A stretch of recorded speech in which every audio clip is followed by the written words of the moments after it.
Il y a un moment dans chaque interaction où quelqu'un révèle tout sur lui-même sans dire un mot. Ses véritables intentions, ses peurs les plus profondes, ses motivations cachées. Tout est mis à nu dans les 30 premières secondes. Mais la plupart des gens passent complètement à côté, parce qu'ils se concentrent sur ce que quelqu'un dit, et non sur ce qu'il communique réellement. Machiavel a compris quelque chose que la psychologie moderne n'a que récemment confirmé. L'esprit humain laisse constamment fuiter des informations. À travers les micro-expressions, le positionnement du corps, les schémas vocaux et les comportements inconscients, les gens diffusent leur état interne, qu'ils le veuillent ou non. La clé est de savoir lire ces signaux. Pensez aux personnes les plus brillantes que vous connaissez, celles qui semblent toujours savoir ce que les autres pensent, qui peuvent prédire les réactions, qui naviguent dans les situations sociales sans effort. Ce ne sont pas des télépathes, ce sont des lecteurs de signaux. Ils ont appris à décoder le système d'exploitation humain en temps réel. Il ne s'agit pas de manipulation ou d'exploitation, il s'agit de compréhension. Lorsque vous pouvez lire avec précision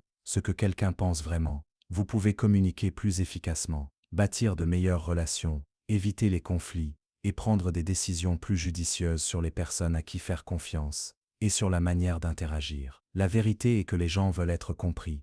Ils signalent constamment leurs besoins, leurs préoccupations, leurs intérêts. Mais la plupart d'entre nous sommes trop distraits par nos propres pensées pour le remarquer. Lorsque vous apprenez à calmer votre bruit interne et à vous concentrer sur leurs signaux externes, vous accédez à des informations qui vous donnent un avantage massif dans chaque interaction. Aujourd'hui, vous allez apprendre la méthode de Machiavel pour lire les gens instantanément, non pas par magie ou intuition, mais par l'observation systématique de schémas comportementaux qui révèlent des états psychologiques. En 30 secondes, vous en saurez plus sur quelqu'un que la plupart des gens n'en apprennent en 30 conversations. Parce que lorsque vous pouvez lire dans les pensées, vous pouvez influencer les résultats.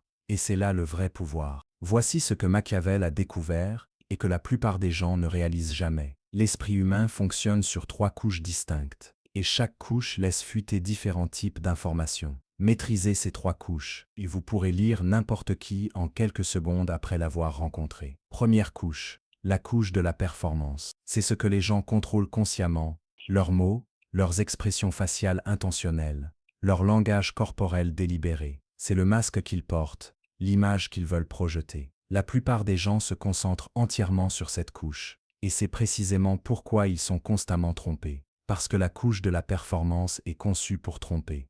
Quand quelqu'un dit « je vais bien » avec un sourire forcé, c'est la couche de la performance. Quand il vous dit qu'il est excité par l'opportunité, alors que sa voix manque d'énergie, c'est la couche de la performance. Quand il prétend être confiant tout en s'agitant nerveusement, c'est la couche de la performance. Cette couche vous dit ce qu'ils veulent que vous pensiez, pas ce qu'ils pensent réellement. Deuxième couche, la couche de la fuite. C'est là que la vérité commence à émerger. Ce sont les comportements inconscients qui contredisent la performance, les micro-expressions qui apparaissent pendant une fraction de seconde, le ton de la voix qui ne correspond pas aux mots, le langage corporel qui trahit leurs vrais sentiments. La couche de la fuite est l'endroit où les défenses de la plupart des gens échouent. Un sourire sincère active les muscles autour des yeux. Un faux sourire ne fait bouger que la bouche. La peur provoque la dilatation des pupilles et une respiration superficielle. L'anxiété crée des comportements d'auto-apaisement répétitifs, comme se toucher le cou ou le visage. La tromperie déclenche des postures défensives subtiles. La couche de la fuite est votre portail vers la vérité. Troisième couche, la couche fondamentale. C'est le niveau le plus profond, leurs schémas psychologiques fondamentaux, leurs peurs et désirs profonds, leur structure de personnalité de base. Vous accédez à cette couche en observant comment les 2 premières couches interagissent dans le temps. Mais voici la clé. Vous pouvez identifier les schémas de la couche fondamentale en quelques secondes, si vous savez quoi chercher. Machiavel a utilisé ce système pour survivre dans les environnements politiques les plus dangereux de l'histoire. Pendant que d'autres écoutaient ce que les princes disaient, ils regardaient comment ils le disaient. Pendant que d'autres se concentraient sur les alliances promisées, il observait les indices inconscients qui révélaient les véritables intentions. Pendant que d'autres étaient trompés par la performance, il lisait les fuites. Le système à 3 couches fonctionne parce que le cerveau humain ne peut pas contrôler simultanément tous les niveaux de communication. Quand quelqu'un ment, est stressé, attiré, effrayé ou en colère, quelque chose fuit toujours. Votre travail est de devenir un détecteur de fuite. La plupart des gens sont très mauvais à cela parce qu'ils sont piégés dans leur propre couche de performance, trop occupés à gérer leur propre image pour observer les autres clairement. Mais lorsque vous prenez du recul et analysez systématiquement les 3 couches, les gens deviennent transparents. Maintenant, passons à la tactique. Voici la séquence exacte que Machiavel utiliserait pour lire quelqu'un en 30 secondes. Il ne s'agit pas d'observation aléatoire. C'est une collecte de renseignements systématiques avec un ordre spécifique qui maximise l'extraction d'informations. Seconde 1.5.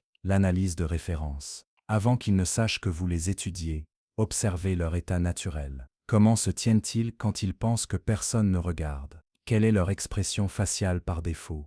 Comment respirent-ils? Cela vous donne leur base de référence comportementale, le fondement pour détecter tout changement, indiquant des modifications internes. La plupart des gens manquent cette étape cruciale, car ils commencent immédiatement à jouer un rôle l'un pour l'autre. Mais ces premières secondes avant que les masques sociaux ne s'activent pleinement révèlent le niveau d'énergie authentique, l'état de confiance et la condition émotionnelle de quelqu'un. Seconde 6-10, les yeux et le visage. C'est là que se trouvent les informations les plus fiables. Les schémas de contact visuel vous renseignent sur la confiance et la dominance sociale. Maintiennent-ils un contact stable? Détournent-ils rapidement le regard ou fixent-ils trop intensément? Un clignement rapide des yeux indique le stress ou la tromperie. La dilatation des pupilles suggère l'intérêt ou l'excitation. Les yeux qui se dirigent vers les sorties révèlent une planification de fuite. Les micro-expressions faciales apparaissent en millisecondes, mais révèlent les vraies émotions. Un vrai sourire atteint les yeux et crée des pattes d'oie. La peur contracte brièvement la mâchoire et lève les sourcils. Le dégoût provoque un subtil plissement du nez. La colère crée une tension entre les sourcils. Ces expressions se produisent avant que le contrôle conscient ne s'active. Seconde 11-20.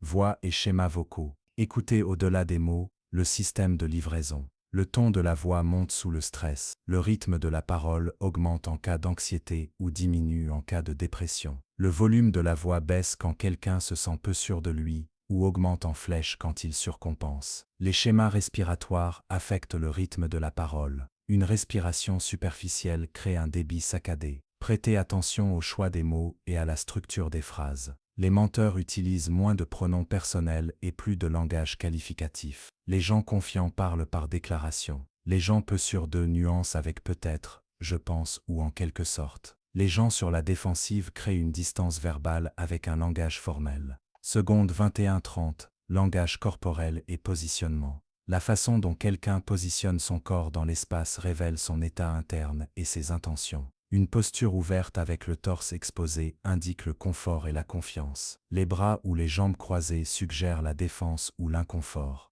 Un positionnement de biais par rapport à vous montre un désengagement ou une planification de fuite. Les comportements d'autocontact sont particulièrement révélateurs. Se toucher le cou indique la vulnérabilité. Se couvrir la bouche suggère la tromperie ou l'incertitude. S'agiter avec des objets révèle une énergie nerveuse. Imiter votre posture indique l'accord ou l'attirance. La clé de ce protocole est la vitesse et la couverture systématique. Vous ne fixez pas ou ne le rendez pas évident. Vous balayez rapidement chaque source d'information tout en maintenant une conversation normale. Avec la pratique, cela devient automatique, comme un pilote de chasse balayant ses instruments du regard. Maintenant que vous avez le protocole d'analyse, décodons ce que vous voyez réellement. Les émotions ont des signatures spécifiques qui sont universelles à travers les cultures. Machiavel comprenait que les émotions guident les décisions. Donc lire correctement les états émotionnels vous donne un pouvoir prédictif sur le prochain mouvement de quelqu'un. Signature de la peur. La peur est l'une des émotions les plus faciles à repérer,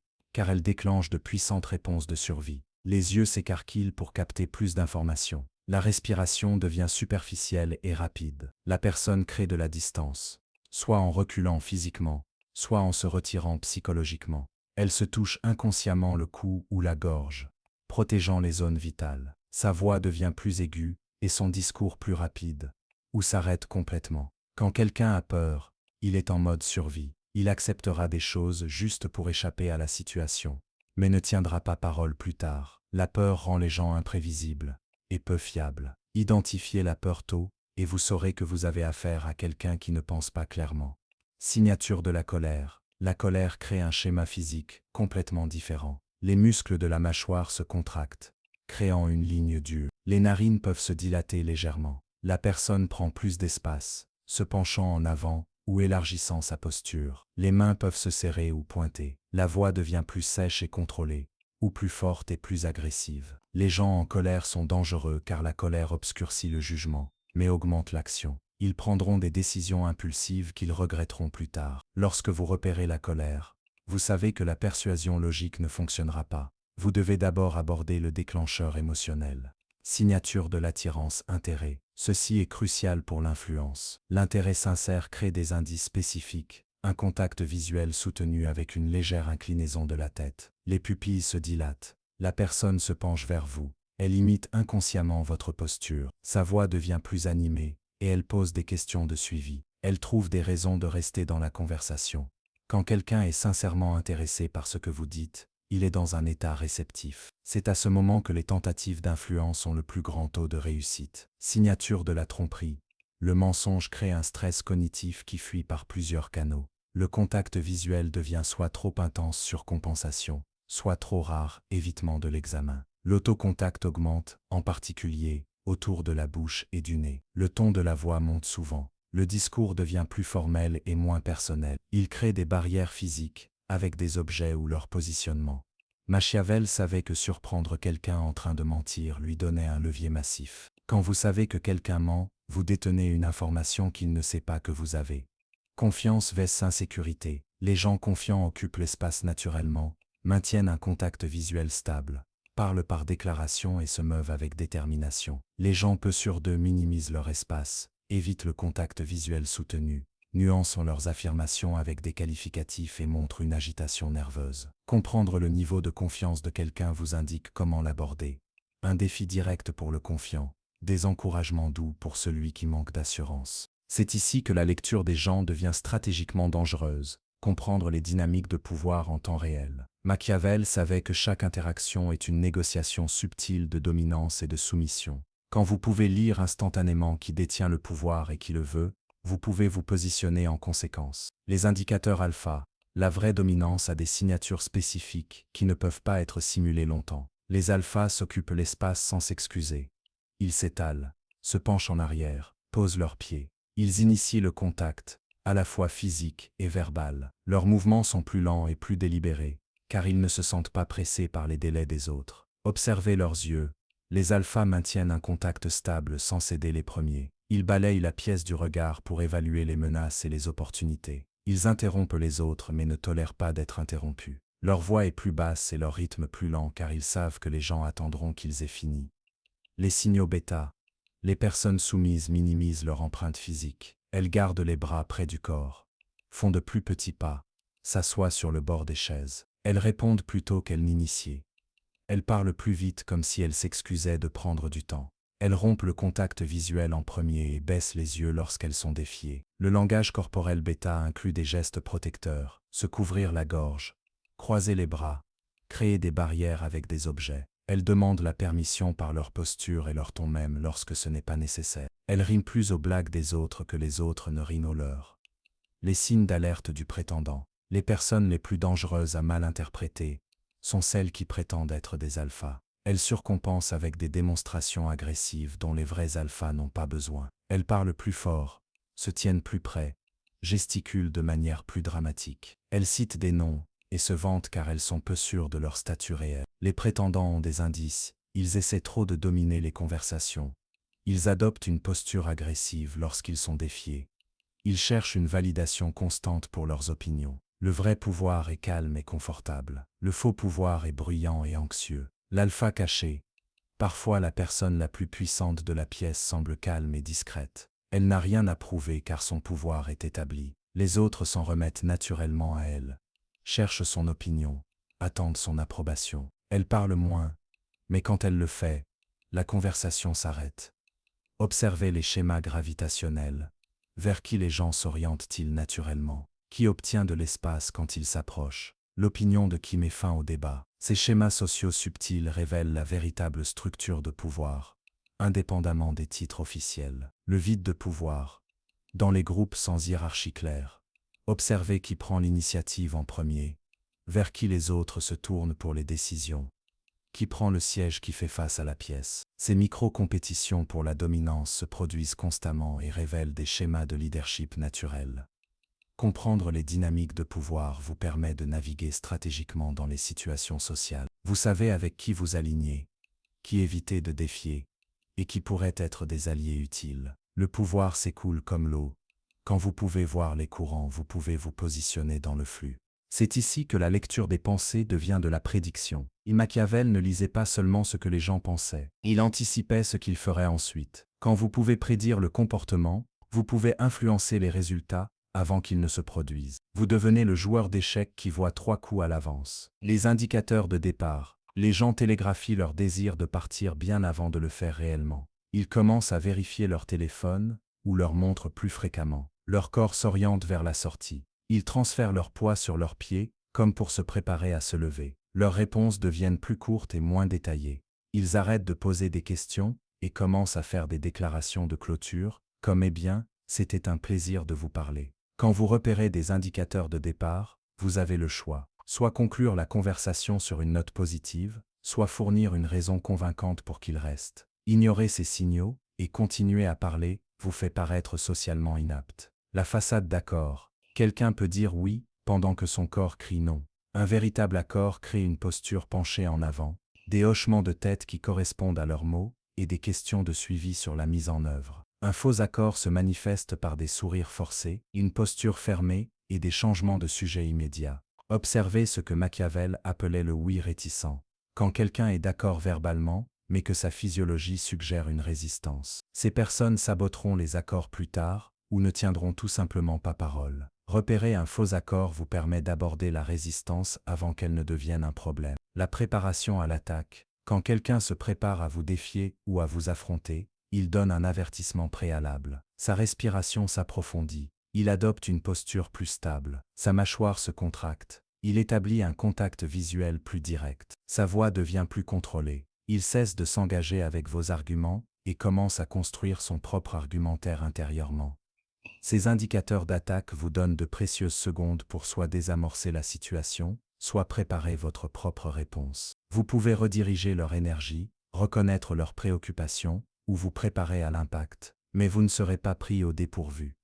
L'escalade de l'intérêt. Quand quelqu'un devient sincèrement intéressé par ce que vous offrez, toute sa physiologie change. Il se penche en avant. Ces questions deviennent plus spécifiques et pratiques. Il commence à utiliser le langage du quand au lieu du si. Il commence à vivre mentalement votre proposition comme une réalité. C'est le moment optimal pour les tentatives d'influence. Leurs défenses sont basses et leur imagination est engagée. Frappez trop tôt et vous ferez face à de la résistance. Attendez trop longtemps et le moment passe. Le point de décision. Chaque personne atteint un moment où elle arrête de recueillir des informations et commence à faire un choix. Vous pouvez voir ce changement, elle arrête de poser des questions, prend une profonde inspiration et sa posture s'installe dans la détermination. Son contact visuel devient direct et soutenu. Lorsque vous reconnaissez le point de décision, arrêtez de parler. Des informations supplémentaires à ce moment créent souvent de la confusion et retardent l'engagement. Laissez-la parvenir à sa conclusion et la confirmer. Maintenant, inversons le scénario. Pendant que vous apprenez à lire les autres, ils pourraient essayer de vous lire et de vous manipuler. Machiavel savait que les adversaires les plus dangereux étaient ceux qui comprenaient la psychologie humaine. Voici comment détecter quand quelqu'un utilise des tactiques d'influence sur vous. L'offensive de charme. Quand quelqu'un est inhabituellement charmant ou flatteur, surtout au début de l'interaction, il est probable qu'il vous amadoue pour obtenir quelque chose. La chaleur authentique se construit progressivement. Le charme artificiel est trop fort et trop rapide. Il imite parfaitement votre énergie, est d'accord avec tout ce que vous dites, et vous fait sentir comme la personne la plus intéressante de la pièce. Observez la validation excessive. Vous avez absolument raison. C'est brillant. Je n'y avais jamais pensé de cette façon. Un accord réel est plus nuancé. Un accord de manipulation est enthousiaste et immédiat. Ils n'écoutent pas pour comprendre. Ils écoutent pour que vous vous sentiez entendu, afin que vous soyez plus réceptif à leur agenda. La fausse urgence. Les manipulateurs créent une pression temporelle artificielle pour vous empêcher de penser clairement. Cette opportunité ne durera pas. J'ai besoin d'une réponse aujourd'hui. Quelqu'un d'autre est intéressé. Ils essaient de contourner votre processus de prise de décision rationnelle et de déclencher votre peur de manquer quelque chose. Une véritable urgence a des explications logiques et des délais vérifiables. La fausse urgence repose sur des menaces vagues et une pression sociale. Quand quelqu'un pousse pour des décisions immédiates sur des questions importantes, il cache généralement quelque chose qui ne résisterait pas à un examen attentif. Le jeu de l'autorité. Il cite des personnes importantes, mentionne des références impressionnantes ou font allusion à des informations exclusives pour établir leur crédibilité. Je parlais justement à personnes importantes. D'après mon expérience avec entreprises prestigieuses, je ne devrais probablement pas vous le dire, mais une autorité légitime n'a pas besoin de renforcement constant. Quand quelqu'un vous rappelle à plusieurs reprises son statut ou ses relations, il compense souvent un manque de crédibilité réelle. Les vrais experts laissent leur savoir parler de lui-même. Le piège de la réciprocité, il vous donne quelque chose de petit pour créer un sentiment d'obligation. Un compliment, une petite faveur, une information d'initié ou une concession mineure. Puis ils attendent que vous vous sentiez redevable avant de faire leur véritable demande. Puisque je vous ai aidé avec ça, j'espérais que vous pourriez. Machiavel mettait en garde contre les cadeaux, accompagnés de fils invisibles. Quand la générosité de quelqu'un semble calculée, ou arrive à un moment qui sert son agenda, vous êtes probablement en train de vous faire piéger pour une manipulation. La technique de l'isolement, ils essaient de vous séparer de vos conseillers, de votre système de soutien ou de votre processus de prise de décision normal. Gardons ça entre nous. Vous n'avez pas besoin d'impliquer qui que ce soit d'autre, faites confiance à votre instinct sur ce coup-là. Les opportunités légitimes ne nécessitent pas de secret vis-à-vis des personnes qui se soucient de votre bien-être. Quand quelqu'un vous décourage de chercher des perspectives extérieures, il a généralement peur de ce que ces perspectives pourraient révéler. La clé de la détection de la manipulation est de faire confiance à votre instinct lorsque quelque chose semble anormal, même si vous ne pouvez pas immédiatement identifier pourquoi. Élevons maintenant vos compétences au niveau de maître. Ces techniques avancées séparent les observateurs, amateurs des vrais stratèges psychologiques. Machiavel a utilisé ces méthodes pour naviguer dans les situations politiques les plus complexes de l'histoire. Lire les dynamiques de groupe. Les groupes ont leur propre schéma psychologique que la lecture individuelle ne peut pas capturer. Observez les formations d'alliance. Qui est constamment d'accord avec qui cherche l'approbation de qui s'assoit près de qui. Les structures de pouvoir émergent à travers des schémas subtils. Qui parle en premier, qui se fait interrompre. Les idées de qui sont développées par rapport à celles qui sont ignorées. Le moment le plus révélateur dans n'importe quel groupe est le silence. Lorsqu'un sujet controversé est abordé, observez qui regarde qui avant de parler. Ces regards révèlent le véritable réseau d'influence. La personne vers qui tout le monde se tourne pour approbation est souvent le décideur caché, indépendamment des titres officiels. La lecture des pensées numériques. La communication en ligne supprime la plupart des indices physiques.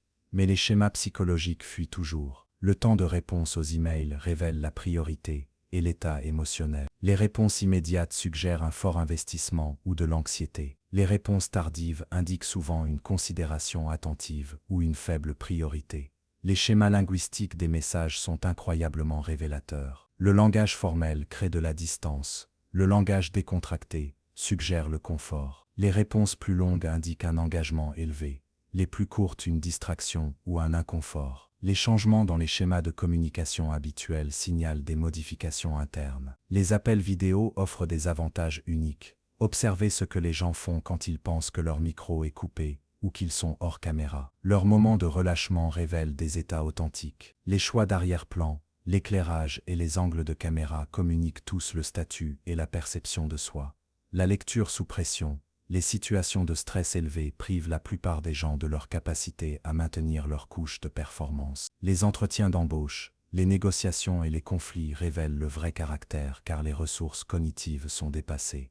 Sous pression, les gens retournent à leurs schémas fondamentaux. Le naturellement dominant devient plus agressif. Le naturellement soumis devient plus accommodant. Le naturellement trompeur devient plus évident dans ses indices. Le stress amplifie les traits existants et rend la lecture plus facile, pas plus difficile. La méthode du changement de référence, c'est la technique la plus avancée. Au lieu de lire quelqu'un une seule fois, vous observez comment sa base de référence change dans différents contextes. Comment se comporte-t-il avec ses supérieurs par rapport à ses subordonnés, dans des environnements confortables par rapport à des environnements inconfortables, en gagnant par rapport à en perdant. Ces changements révèlent leur flexibilité psychologique et leurs valeurs fondamentales. Quelqu'un qui change radicalement de personnalité en fonction de la personne présente manque d'authenticité et probablement d'intégrité. Quelqu'un qui maintient des traits fondamentaux constants à travers les contextes est plus digne de confiance et prévisible. Lire à travers les relations.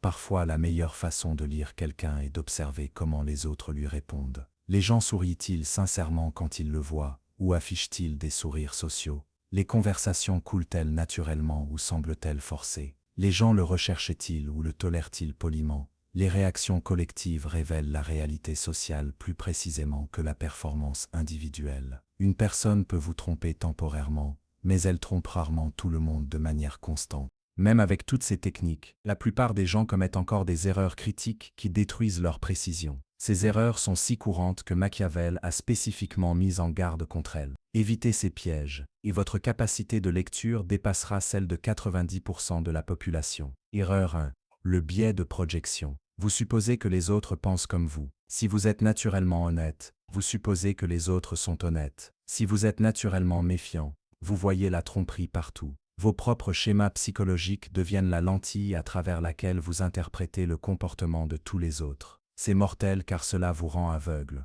au type de personnalité qui fonctionne différemment du vôtre. La solution est une conscience de vos propres biais et un effort délibéré pour considérer des interprétations alternatives.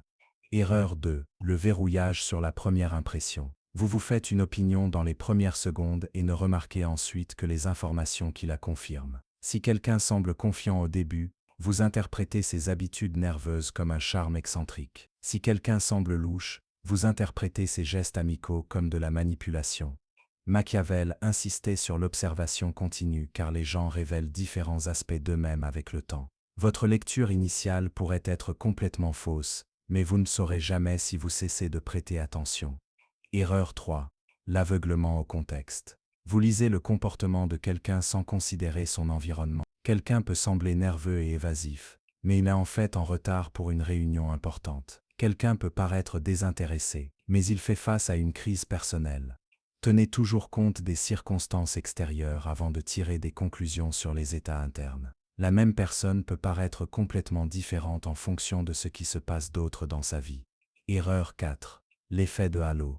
Quand vous aimez quelqu'un ou le trouvez attirant, vous interprétez tous ces signaux de manière plus positive. Quand vous n'aimez pas quelqu'un, vous supposez des intentions négatives derrière des comportements neutres. Votre réaction émotionnelle colore votre précision analytique. Les lecteurs de personnes professionnelles s'entraînent à séparer les réactions émotionnelles des observations comportementales. Ce que vous ressentez à propos de quelqu'un et ce que son comportement indique réellement sont deux choses différentes. Erreur 5. L'excès de confiance en un seul indice. Vous repérez un indicateur et pensez avoir résolu l'énigme. Quelqu'un se touche le nez, donc il doit mentir. Quelqu'un évite le contact visuel, donc il doit cacher quelque chose. Mais les comportements isolés peuvent avoir de multiples significations. Une lecture fiable nécessite de multiples signaux de confirmation à travers différents canaux. Un indice est une possibilité. 3 indices pointant dans la même direction est un schéma. 5 indices est une quasi-certitude. Erreur 6. Les suppositions culturelles. Le langage corporel et les signaux sociaux varient considérablement d'une culture à l'autre. Le contact visuel direct montre la confiance dans la culture américaine mais le manque de respect dans certaines cultures asiatiques. La proximité physique qui semble normale dans les cultures latines semble invasive dans les cultures nordiques. Lorsque vous lisez des personnes d'origine différente, ajustez vos interprétations en conséquence. Ce qui ressemble à de la tromperie pourrait n'être qu'une différence culturelle. La clé pour éviter ces erreurs est le doute systématique. Remettez en question vos premières impressions, considérez des explications alternatives et recueillez toujours plus de données avant de parvenir à des conclusions. Vient maintenant la transformation de la technique à l'instinct. La véritable maîtrise ne consiste pas à parcourir consciemment des listes de contrôle. Elle consiste à développer une compétence inconsciente qui rend la lecture des gens aussi naturelle que la respiration. C'est là que vous devenez ce que Machiavel appelait un étudiant de la nature humaine. La phase d'intégration. Commencez par pratiquer le protocole de 30 secondes jusqu'à ce qu'il devienne automatique. Au début, vous vous sentirez dépassé en essayant de tout observer simultanément. C'est normal. Concentrez-vous sur une couche à la fois jusqu'à ce que chacune devienne sans effort, puis combinez-les progressivement. En quelques semaines de pratique constante, la reconnaissance des formes s'active. Vous commencerez à remarquer des contradictions entre ce que les gens disent et ce qu'ils signalent sans les chercher consciemment. Votre cerveau commence à traiter ces signaux en arrière-plan, pendant que vous maintenez une conversation normale. Développez le calibrage. Les lecteurs les plus doués n'observent pas seulement, ils testent leurs observations. Ils font des prédictions sur ce que quelqu'un fera ensuite et voient s'ils ont raison. Ils expérimentent différentes approches en fonction de leur lecture et notent les résultats. Cette boucle de rétroaction améliore rapidement la précision. Lorsque votre prédiction est fausse, vous analysez ce que vous avez manqué. Lorsque vous avez raison, vous identifiez les signaux les plus fiables. Avec le temps, vous développez un système de calibrage interne remarquablement précis. Le cadre éthique, avec ce pouvoir vient la responsabilité. La capacité de lire les gens en profondeur peut être utilisée pour aider ou nuire. Machiavel lui-même a lutté avec cette tension, utilisant les aperçus psychologiques pour la survie politique tout en maintenant certaines limites morales. Utiliser ses compétences pour mieux comprendre les gens, non pour exploiter leur vulnérabilité. Aider les autres à communiquer plus efficacement en reconnaissant leurs besoins non dits. Bâtissez de meilleures relations en répondant à ce que les gens ressentent réellement, pas seulement à ce qu'ils disent.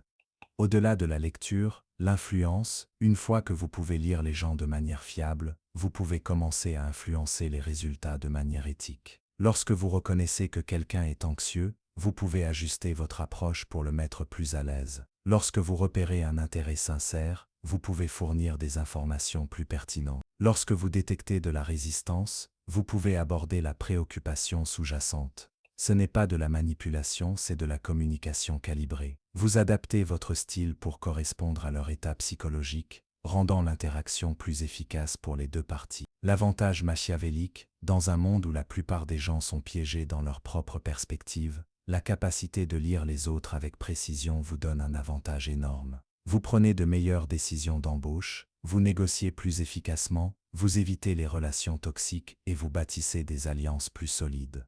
Mais le plus grand avantage n'est pas stratégique, c'est la connexion. Lorsque vous comprenez vraiment ce que quelqu'un ressent et pense, vous pouvez répondre avec une empathie authentique et un soutien approprié. Vous devenez quelqu'un par qui les autres se sentent compris, ce qui est l'un des besoins humains les plus profonds. Le lecteur de pensée n'est pas isolé par sa capacité, il est connecté à la nature humaine elle-même.